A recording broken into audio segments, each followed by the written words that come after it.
السلام عليكم ورحمة الله وبركاته. الحمد لله نحمده ونستعينه ونستغفره ونؤمن به ونتوكل عليه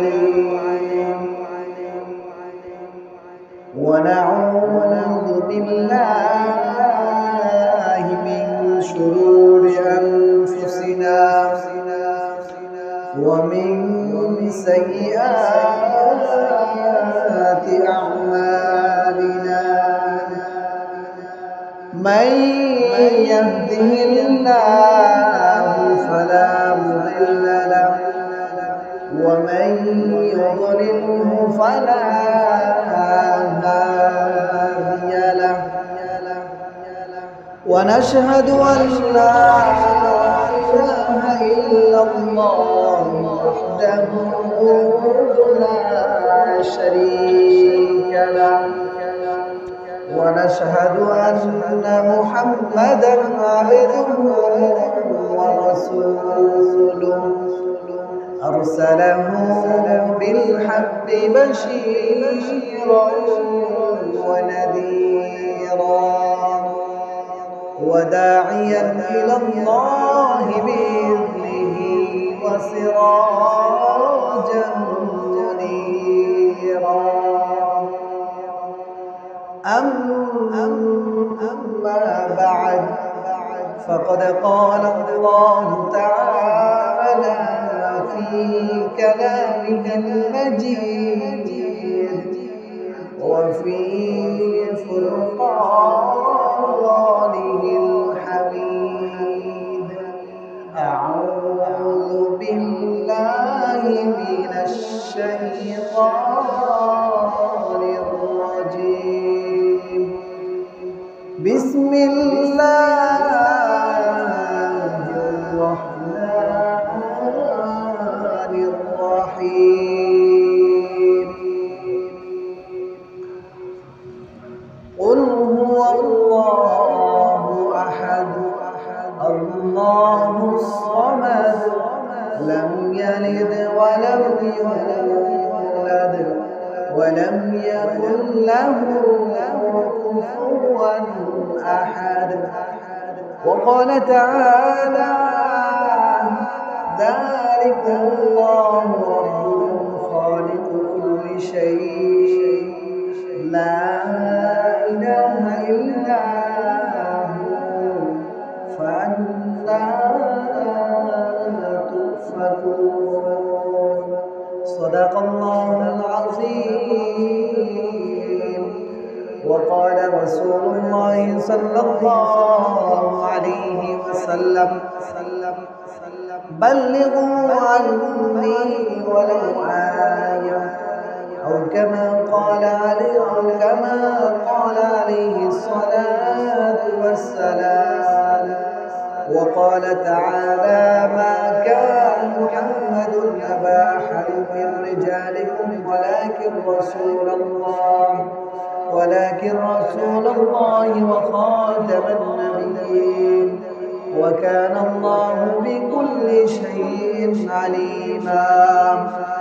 إن الله وملائكته يصلون على النبي يا أيها الذين آمنوا صلوا عليه وسلموا تسليما. সকলে মুহাব্বতের সাথে দুরূদ ইব্রাহিম পাঠ করুন। আল্লাহুম্মা সাল্লি আলা মুহাম্মাদিন ওয়া আলা আলি মুহাম্মাদ কামা সাল্লাইতা আলা ইব্রাহিম ওয়া আলা আলি ইব্রাহিম إنك حميد مجيد. اللهم بارك على محمد وعلى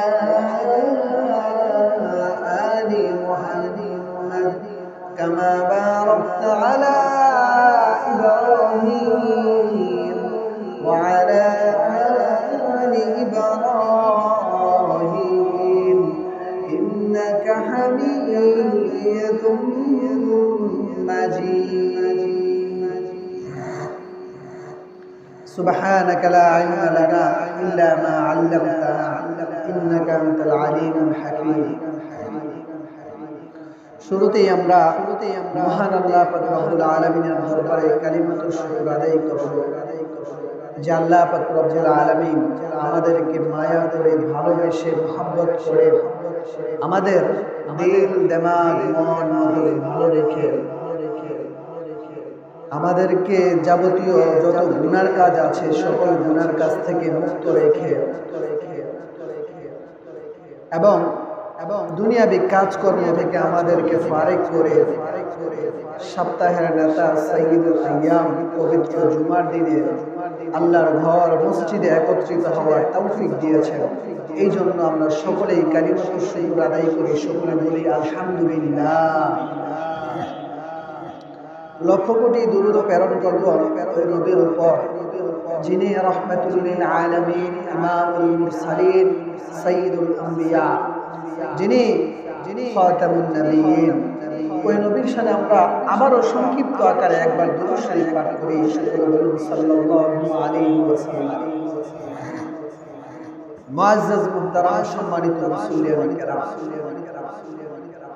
আজকে জিলকদ মাসের 1 তারিখ, প্রথম জুমা। শাওয়াল, জিলকদ, জিলহজ এই 3 মাসকে হজের মাস বলা হয়। যাই হোক, সামনে হজ সম্পর্কে আলোচনা করব, আরো 5 জুমা পাবো। কুরবানির আগে আরো 5 জুমা আছে, ইনশাআল্লাহ আলোচনা করব। আজকে আলোচনা করব আমি আল্লাহ তাআলার অস্তিত্ব, একত্ববাদ নিয়ে। যাই হোক, ভূমিকা লম্বা করব না, আলোচনার মধ্যে চলে যাই। সময়ের মধ্যে যতটুকু করা সম্ভব হয় আল্লাহ তৌফিক দান করেন। ওমা তৌফিক ইল্লা বিল্লাহ। এই যে আমাদের সুন্দর পৃথিবী এবং এই সুন্দর পৃথিবীর চতুর্দিকে যা কিছু আছে, আমরা যা কিছু দেখতেছি এবং এমন অনেক কিছু আছে যেগুলোকে আমরা চোখে দেখি না, এরকম অনেক কিছু আছে। এই সবগুলো হলো মাখলুক। আমরা যা দেখতেছি, যা দেখি না, সুন্দর পৃথিবীর চতুর্দিকে যা কিছু আছে সব কিছু হলো মাখলুক। কি মাখলুক? মাখলুক মানে কি? মাখলুক কাকে বলে? মাখলুক মানে হলো যাকে সৃষ্টি করা হয়েছে।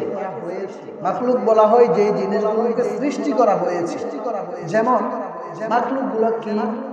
মাখলুকগুলো হলো মানব, দানব, পশু, পাখি, পাহাড়, পর্বত, চন্দ্র, সূর্য, তরু, লতা, গ্রহ, নক্ষত্র, আসমান, জমিন, এই সব কিছু হলো মাখলুক। সবগুলো কি? এগুলোকে আল্লাহ পাক রব্বুল আলামিন সৃষ্টি করেছেন। এগুলো অস্থায়ী, চিরস্থায়ী নয়। একসময় এগুলো ধ্বংস হয়ে যাবে। আল্লাহ পাক রব্বুল আলামিন এগুলো সৃষ্টি করেছেন বিদায় সব সৃষ্টি হয়েছে। আবার এগুলো একসময় থাকবে না, ধ্বংস হয়ে যাবে। এবার আসুন, যিনি এই মাখলুকগুলোকে সৃষ্টি করেছেন বা পরিচালনা করতেছেন তাকে বলা হয় খালেক বা স্রষ্টা। কি বলা হয়? খালেক বা স্রষ্টা। তিনিই হলেন আল্লাহ সুবহানাহু ওয়া তাআলা। আল্লাহ পাক রব্বুল আলামিন এই আসমান জমিন যিনি সৃষ্টি করেছেন তিনিই হলেন আল্লাহ। গ্রহ, নক্ষত্র, চন্দ্র, সূর্য যিনি সৃষ্টি করেছেন তিনিই হলেন আল্লাহ।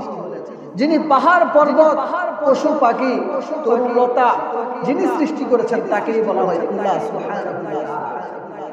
এক কথায় যিনি এই সবগুলো মাখলুককে অনস্তিত্ব থেকে অস্তিত্ব দান করেছেন তিনিই হলেন আল্লাহ সুবহানাহু ওয়া তাআলা। অর্থাৎ এগুলো একসময় ছিল না, আল্লাহ সৃষ্টি করার পরে এগুলো সৃষ্টি হয়েছে। আপনি আমি একসময় ছিলাম না, আমাদেরকে সৃষ্টি করার পরে আমরা মানুষে পরিণত হয়েছি। আমাদেরকে যিনি অনস্তিত্ব থেকে অস্তিত্ব দান করেছেন তিনিই হলেন আল্লাহ সুবহানাহু ওয়া তাআলা। আল্লাহ পাক রব্বুল আলামিন পবিত্র কোরআনুল কারীমের মধ্যে ইরশাদ করেন, যালিকুল্লাহু রাব্বুকুম খালিকু কুল্লি শাইইন লা ইলাহা ইল্লা হু ফাআন্না তুফাকুন। এই আয়াতের অর্থ কি আল্লাহ কি বলেন? আল্লাহ বলেন যে যালিকুল্লাহু রাব্বুকুম, তিনি হলেন আল্লাহ, রব্বুকুম যিনি তোমাদের রব, যিনি তোমাদের পালনকর্তা, তিনি হলেন আল্লাহ। খালিকুল কুল্লি শাইইন, যিনি সব কিছু সৃষ্টিকর্তা, যিনি সব কিছুকে সৃষ্টি করেছেন, তিনি হলেন আল্লাহ সুবহানাহু ওয়া তাআলা। লা ইলাহা ইল্লা হু, আল্লাহ তাআলা ছাড়া কোনো মাবুদ নাই, কোনো উপাস্য নাই। ফাআন্না তুফাকুন, তোমরা আল্লাহ তাআলার দরবার বাদ দিয়ে কোথায় ঘুরতেছো? তোমাদের যখন কোনো সমস্যা হয়, যখন কোনো মুসিবতের সম্মুখীন হও, তোমরা আল্লাহর দরবারে না আছে গায়রুল্লাহর দরবারে মাঝে গিয়ে দৌড়াও। আল্লাহ পাক রব্বুল আলামিন বলে দিয়েছেন, তোমাদের যখন কোনো মুসিবত আসবে, যখন তোমাদের কোনো সমস্যা দেখা দিবে, আল্লাহর আয়াতের মধ্যে বলে দিয়েছেন, আল্লাহ বলেছেন যে ইয়া আইয়ুহাল্লাযীনা আমানু, হে ঈমানদারগণ, ইস্তাঈনু, তোমরা সাহায্য চাও, বিসসাবরি ওয়াস সালাম, নামাজ এবং ধৈর্যের মাধ্যমে তোমরা আল্লাহ তাআলার কাছে সাহায্য চাও। অর্থাৎ তোমরা যখন কোনো মুসিবতের সম্মুখীন হও, মাঝে মধ্যে যখন তোমাদের কোনো বালা মুসিবত আসে, ওই বালা মুসিবতের সময় তোমরা আল্লাহ পাক রব্বুল আলামিনের দরবারে ধৈর্য ধারণ করে বেশি বেশি নামাজ পড়ে আল্লাহ তাআলার কাছে সাহায্য চাওয়ার জন্য বলছেন কে?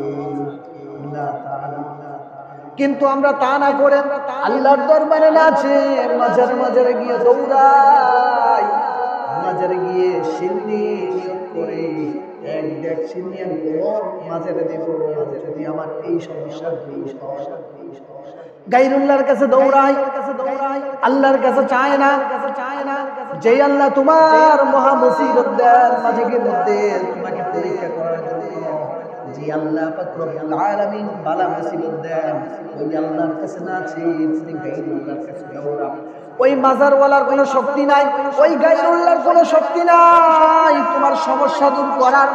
যে আল্লাহ পাক রব্বুল আলামিন তোমার সমস্যা দেন, ওই আল্লাহ পাক রব্বুল আলামিন তোমার এই সমস্যা দূর করার শক্তি রাখেন। কথা ঠিক না বলুন?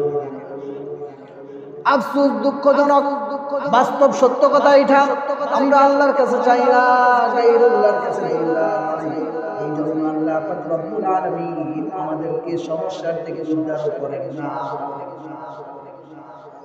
আল্লাহ পাক রব্বুল আলামিন যে বিশ্ব জগৎ সৃষ্টি করেছেন, এই বিশ্ব জগৎ সৃষ্টি করার পর আল্লাহ পাক রব্বুল আলামিন তিনি এককভাবে এই পৃথিবীকে পরিচালনা করতেছেন। আল্লাহ পরিচালনা করতেছেন। যখন সূর্যের প্রয়োজন হয় আল্লাহ সূর্য দেন, যখন চাঁদের প্রয়োজন হয় চাঁদ দেন, যখন রাতের প্রয়োজন হয় আল্লাহ রাত দেন, যখন দিনের প্রয়োজন হয় আল্লাহ দিন দেন, যখন বৃষ্টির প্রয়োজন হয় আল্লাহ বৃষ্টি দেন। আল্লাহ পাক রব্বুল আলামিন এই যে গোটা পৃথিবীকে পরিচালনা করতেছেন, এই পরিচালনা করার মধ্যে কোনো বিশৃঙ্খলা নেই, কোনো শৃঙ্খলা নেই, কোনো বিরোধ নেই, কোনো সংঘাত নেই। আল্লাহ পাক রব্বুল আলামিন পৃথিবীর শুরু থেকে যেই বস্তুটাকে যেভাবে সৃষ্টি করেছেন, ওই বস্তুটাকে ওইভাবেই পরিচালনা করতেছেন। তিনি বলেন আল্লাহ সুবহানাহু ওয়া তাআলা। আল্লাহ পাক রব্বুল আলামিন হলেন অনাদি, তার কোনো আদি নাই। তিনি অনন্ত, তার কোনো অন্ত নাই। তিনি নিরাকার, তার কোনো আকার নাই। আল্লাহ পাক রব্বুল আলামিনকে চোখে দেখা যায় না। আল্লাহকে চোখে দেখা যায়? চোখে দেখা যায় না। আল্লাহ পাক রব্বুল আলামিনকে স্পর্শ করা যায় না। আল্লাহকে হাতে ধরা যায়? হাতে ধরা যায় না। কিন্তু তারপরও আল্লাহ পাক রব্বুল আলামিন পূর্বে ছিলেন, বর্তমানে আছেন, ভবিষ্যতে থাকবেন। কথা ঠিক কিনা বলুন?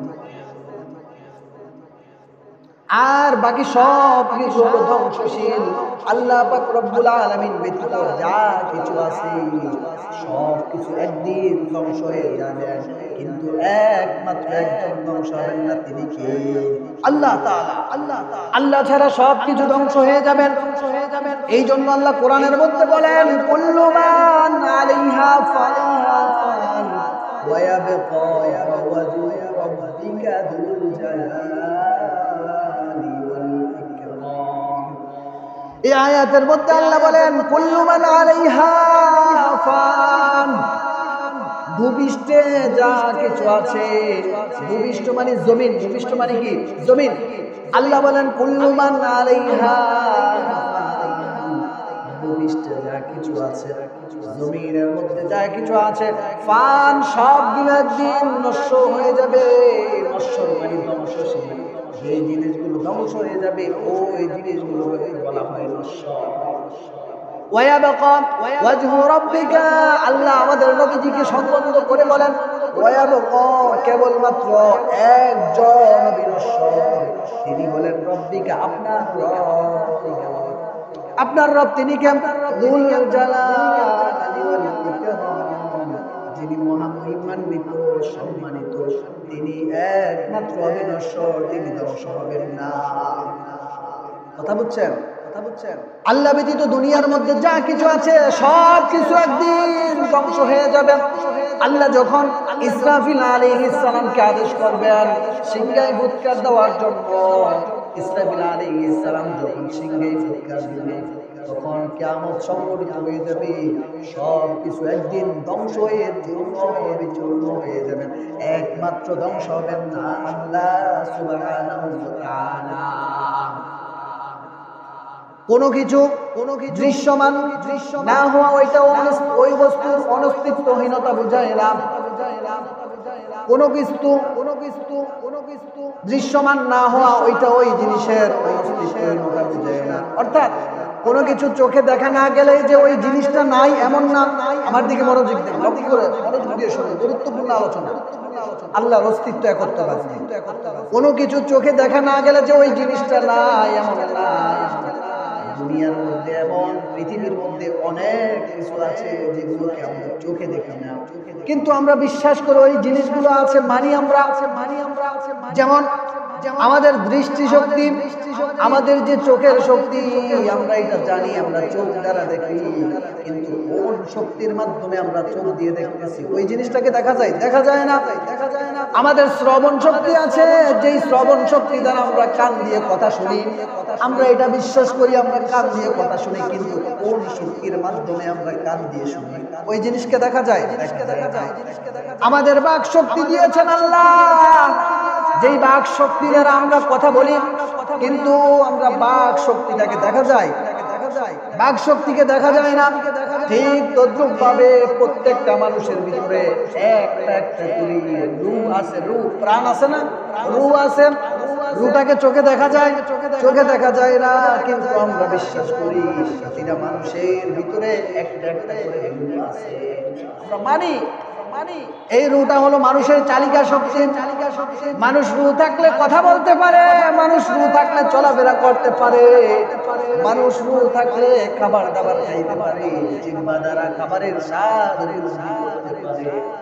তার বিপরীত যদি কোনো মানুষের ভিতরে রূহ না থাকে, ওই মানুষটা অচল, ওই মানুষটা মৃত, ওই মানুষ চলাচল করতে পারে না, হাঁটা চলাফেরা করতে পারে না, খাবার দাবার খাইতে পারে না। এক কথায় মোট কথা হলো রূহটা হলো মানুষের চালিকা শক্তি। কোন মানুষ শারীরিকভাবে জীবিত থাকা এবং চলাফেরা নির্ভর করে রূহের উপরে। কিসের উপরে?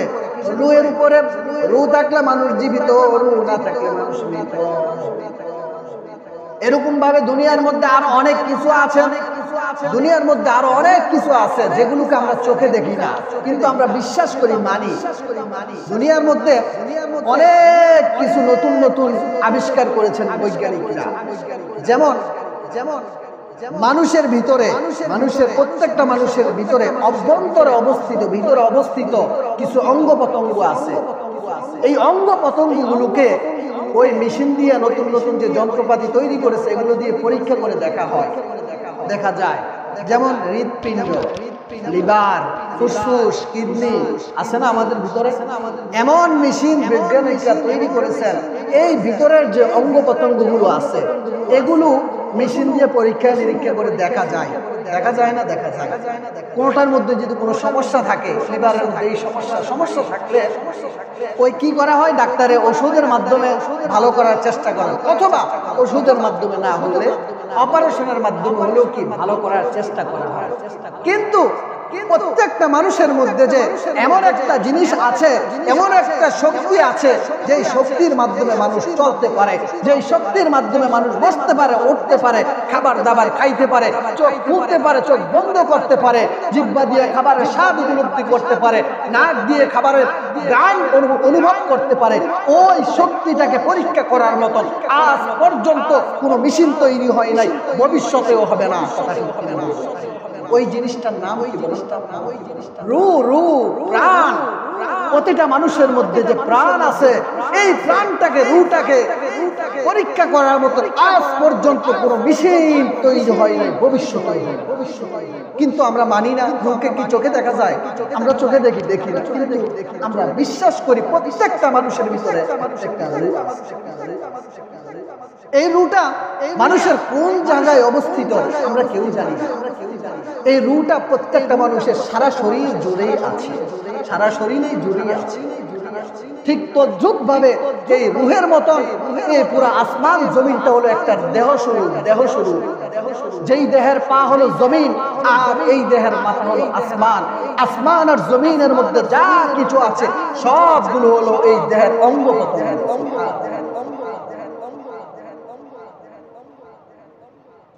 আল্লাহ পাক রব্বুল আলামিনকে চোখে দেখা যায় না, কিন্তু আমরা তারপরও বিশ্বাস করতে হবে আল্লাহ আছেন, সর্ব অবস্থায় বিরাজমান, সব জায়গায় বিদ্যমান। আল্লাহ কোরআনের মধ্যে বলেন, ফাআইনামা তুওয়াল্লু ফাতাম্মা ওয়াজহুল্লাহ।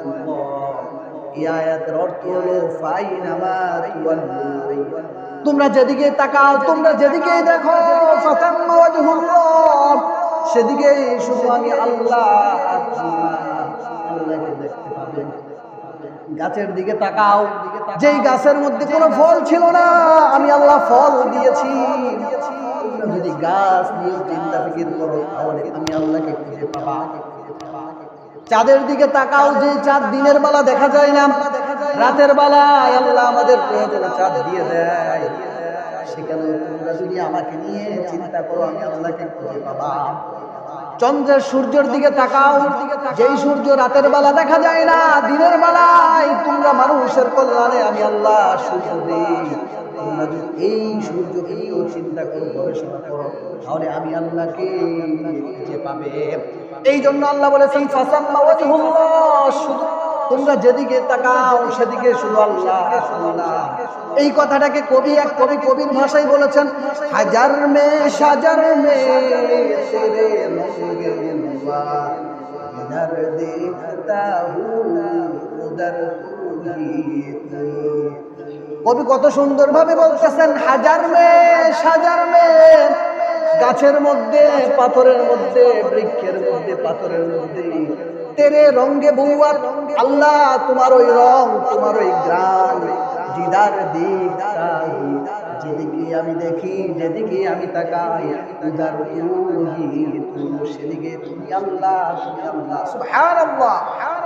কত সুন্দর ভাবে কবির ভাষায় বলেছেন, যেদিকেই তাকাই সেদিকে আল্লাহ তোমাকে দেখতে পাই। তোমার সৃষ্টি নিয়ে চিন্তা করলেই তুমি আল্লাহকে খুঁজে পাও।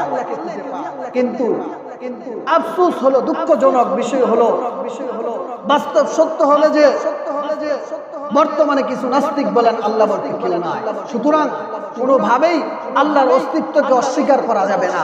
যে আল্লাহ তাআলাকে চোখে দেখা যায় না বলে আল্লাহ নাই, এমন কথা বলা যাবে না। আল্লাহকে দেখা যায় চোখে, দেখা যায় না, কিন্তু আল্লাহকে দেখা যায় না বলে আল্লাহ নাই এমন আকীদা পোষণ করা যাবে না, এমন আকীদা লালন করা যাবে না। নাস্তিক আছে কিছু, তারা বলেন আল্লাহ বলতে কেউ নাই, আল্লাহ বলতে কেউ নাই, দুনিয়া এমনি এমনি তৈরি হয়েছে, আবার দুনিয়া এমনি এমনি একদিন ধ্বংস হয়ে যাবে। মানুষ আপনি আমি এমনি এমনি তৈরি হয়েছি, আমরা আবার একদিন এমনি এমনি মারা যাব। এবং কি ওই নাস্তিকরা এমন কথাও বলে যে মরার পরে যে বলায়, মানুষ বলে, আলেমরা বলে, হুজুররা বলে জান্নাত দিবেন ভালো কাজ করলে, আর খারাপ কাজ করলে জাহান্নাম দিবেন। জান্নাত জাহান্নাম বলতে কিছু নাই। কে বলেন এই কথা? নাস্তিকরা। ওই নাস্তিকদেরকে বলা হয় মুলহিদ, জড়বাদী নাস্তিক। তারা এমন ধরনের, সুতরাং কোনোভাবেই আল্লাহর অস্তিত্বকে অস্বীকার করা যাবে না। আল্লাহকে দেখা যায় না বলে আল্লাহ নাই এমন কথা বিশ্বাস করা যাবে না। এমন কথা বিশ্বাস করলে তুমি কাফের হয়ে যাবে। কাফের হলে কি জান্নাতে যাবে নাকি জাহান্নামে যেতে হবে? জাহান্নামে। তোমার ঈমান চলে যাবে, তুমি ইসলাম থেকে খারিজ হয়ে যাবে, বের হয়ে যাবে। আসুন, এক নাস্তিকের সাথে ইমামে আজম ইমাম আবু হানিফা রাহমাতুল্লাহ আলাইহি তর্ক বিতর্ক হয়েছিল আল্লাহর অস্তিত্ববাদী দাঁড়িয়ে। উমাইয়া খলিফা বাদশার আমলে, বাদশা মাহাদির আমলে মনোযোগ দিয়ে শুনবেন ঘটনাটা, শিক্ষণীয় বিষয়। নাস্তিককে কিভাবে কাবু করছেন আমাদের ইমাম ইমামে আজম ইমাম আবু হানিফা রাহমাতুল্লাহ আলাইহি। শুনেন, উমাইয়া খলিফা বাদশা মাহাদির আমলে এক নাস্তিক বাদশা মাহাদির দরবারে গিয়ে বাদশার কাছে বলল যে, বাদশা, আমি আল্লাহ তাআলাকে বিশ্বাস করি না, আল্লাহকে মানি না, আল্লাহ বলতে দুনিয়ার মধ্যে কিছু নাই, কেউ নাই। কে বলছেন? নাস্তিক। তারপরে ওই নাস্তিক বেটা আরো বলতেছেন বাদশাকে, বাদশা, তোমরা যে বলো জান্নাত জাহান্নাম মৃত্যুর পরে, এগুলোকে আমি মানি না। তুমি আমি দুনিয়াটা এমনি এমনি হয়েছে, আবার এমনি এমনি ধ্বংস হয়ে যাবে, এটা প্রকৃতির একটা নীলা খেলা। কে বলতেছেন? নাস্তিক। তারপরে ওই নাস্তিক বাদশাকে আরো বললেন যে, বাদশা, আমি তোমার কাছে চ্যালেঞ্জ ছুড়ে গেলাম, তোমার কাছে আমি চ্যালেঞ্জ রাখলাম, তোমরা পারলে প্রমাণ করো আল্লাহ একজন আছে, এটা প্রমাণ করো। তোমার কাছে আমি চ্যালেঞ্জ ছুড়ে দিয়ে গেলাম। তারপরে বাদশা পেরেশান, চিন্তায় পড়ে গেলেন যে এত কঠিন প্রশ্নের মোকাবেলা কে করবেন, এই নাস্তিকের মোকাবেলা কে করবেন? এত কঠিন প্রশ্ন, আল্লাহ আছেন এটা প্রমাণ করতে হবে। তো ঘটনাক্রমে ওই যুগে সবচেয়ে বড় আলেম ছিলেন আমার আপনাদের ইমাম, সকলের ইমাম, ইমামে আজম ইমাম আবু হানিফা রাহমাতুল্লাহ আলাইহি। বলেন সুবহানাল্লাহ। তো ওই বাদশার দূত বার্তাবাহককে ইমামে আজম ইমাম আবু হানিফা রাহমাতুল্লাহ আলাইহির কাছে খবর পাঠাইলেন, পয়গাম পাঠালেন। তো বাদশার বার্তাবাহক ইমাম সাহেবের বাড়িতে গেলেন, গিয়ে ইমাম সাহেবের কাছে বললেন, হযরত, আগে সালাম দিয়ে ভালো করে জিজ্ঞেসেন, তারপরে বললেন, হযরত, বাদশা আপনাকে রাজ দরবারে তলব করেছেন, অন্বেষণ করেছেন। ইমামে আজম বললেন, কেন আমাকে এত রাত্রে তলব করেছেন, অন্বেষণ করেছেন? তখন ওই বার্তাবাহক, বাদশার বার্তাবাহক দূত বলতেছেন, এক নাস্তিক বাদশার দরবারে আইসা সকালবেলায় এই কথা বললো, সে আল্লাহকে মানে না, আল্লাহ বলতে কেউ নাই, এবং বাদশার কাছে চ্যালেঞ্জ ছুড়ে দিয়ে গেল যে তোমরা পারলে প্রমাণ করো আল্লাহ বলতে কেউ আছে। এই জন্য বাদশা আপনাকে তলব করেছেন, রাজ দরবারে ডেকেছেন। তখন ইমামে আজম ইমাম আবু হানিফা রাহমাতুল্লাহ আলাইহি ওই বাদশার বার্তাবাহককে বললেন, তুমি যাও, আমি আসবো। তারপরে রাজ দরবারে সকলে বৈঠকে বসলেন, রাজ দরবারে সকলে বৈঠকে বসলেন। ওই নাস্তিক বেটাও রাজ দরবারে বসছেন। রাতের 12টা বেজে গেছে, কিন্তু ইমাম সাহেবের কোনো খবর নাই। ইমামে আজম ইমাম আবু হানিফা রাহমাতুল্লাহ আলাইহি এখনো আসতেছেন না, সবাই অপেক্ষা করতেছে ইমাম সাহেবের। ওই দিক দিয়ে নাস্তিক বেটা খুব খুশি। 8টার দিকে বসছে বৈঠকের মধ্যে, 12টা বেজে গেছে, ইমাম সাহেবের খবর নাই, ইমাম সাহেব আসতেছেন। নাস্তিক খুশি হয়ে সকলকে বললেন, বাদশাকে বললেন, কি বলেছিলাম না আমি, তোমাদের ইমাম সাহেব মনে বুঝতে পেরেছেন, ভয় পেয়েছেন, আমার এই প্রশ্নের মোকাবেলা করতে পারবেন না বিদায় উনিও মনে আসতেছেন না। ওই নাস্তিক বেটা এমন কথা বলে মজা নিতেছে। তারপরে তারা বসে আছেন, রাত্র যখন 1টা বাজলো, কয়টা বাজলো? 1টা বাজলো, তখন ইমামে আজম ইমাম আবু হানিফা রাহমাতুল্লাহ আলাইহি রাজ দরবারে প্রবেশ করলেন। ইমাম সাহেবের সম্মানে সকলেই দাঁড়িয়ে গেলেন। সকলে দাঁড়িয়ে ইমাম সাহেবকে, ইমামে আজম আবু হানিফাকে সালাম দিলেন। বাদশাও দাঁড়িয়ে গেলেন, দাঁড়িয়ে বাদশাও ইমাম সাহেবকে সালাম দিলেন। সালাম দেওয়ার পর বাদশা ইমামে আজম ইমাম আবু হানিফাকে জিজ্ঞাসা করলেন যে, হযরত, আপনার আসতে এত দেরি হলো যে? আপনার কাছে তো সেই রাতের 8টা বাজে খবর পাঠিয়েছিলাম, এখন বাজে রাতের 1টা, আপনার এত দেরি হলো যে আসতে? তখন ইমামে আজম ইমাম আবু হানিফা রাহমাতুল্লাহ আলাইহি বাদশাকে বললেন, হযরত জনাব, আমি ঠিক সময় আপনাদের মাঝে আসার জন্য বের হয়েছিলাম, কিন্তু আপনাদের কাছে আসতে হলে আমাকে মাঝখানে একটা নদী পার হলে আসতে হয়। ওই নদীর নাম হলো দজলা নদী। কি নদী? দজলা নদী। তো আমি যখন দজলা নদীর পারে আসলাম, কিনারায় আসলাম, আসার পরে রাতের অন্ধকার, কোনো নৌকা দেখতেছি না, কোনো মাঝি দেখতেছি না। আমি চিন্তায় পড়ে গেলাম, আমি কিভাবে রাজদরবারে যাব? আমার জন্য তো ওই দিক দিয়ে মানুষ অপেক্ষা করতেছে, সকলেই আমার জন্য বসে আছেন, কিভাবে আমি যাব? এই নিয়ে আমি পেরেশান, চিন্তায় চিন্তিত। ইমাম সাহেব বলতেছেন, তারপরে ইমামে আজম আরো বললেন যে হযরত, আমার সাথে আজকে এমন একটা ঘটনা ঘটেছে, এটা শুনলে আপনারাও আশ্চর্যান্বিত হবেন। তখন বাদশা আবারও জিজ্ঞাসা করলেন, হযরত ইমাম সাহেব কি হলেন, একটু বলেন তো শুনি। তো তারপরে ইমামে আজম ইমাম আবু হানিফা রাহমাতুল্লাহ আলাইহি বলতেছেন যে জনাব, আমি যখন আপনাদের মাঝে আসার জন্য এভাবে পেরেশান চিন্তায় করে নদীর কিনারায় দাঁড়িয়ে আছি, তার কিছুক্ষণ পরে দেখি নদীর মাঝখান থেকে কত সুন্দর সুন্দর তক্তা নিজে নিজে ভেসে উঠতেছে, কাঠ ভেসে উঠতেছে। তার কিছুক্ষণ পরে দেখি কত সুন্দর সুন্দর বিনারি প্যারেক ভেসে উঠতেছেন। তার কিছুক্ষণ পরে দেখি যে এভাবে কাঠগুলো, প্যারেকগুলো একটা আরেকটার সাথে জোড়া লেগে একটা সুন্দর নৌকায় পরিণত হয়ে গেছে। তার কিছুক্ষণ পরে দেখি যে ওদিক থেকে আল কাতরা এসে পলেপ এসে নৌকাটার মধ্যে লেপে দিয়ে কত সুন্দর একটা চিকচাক নৌকা হয়ে গেছে।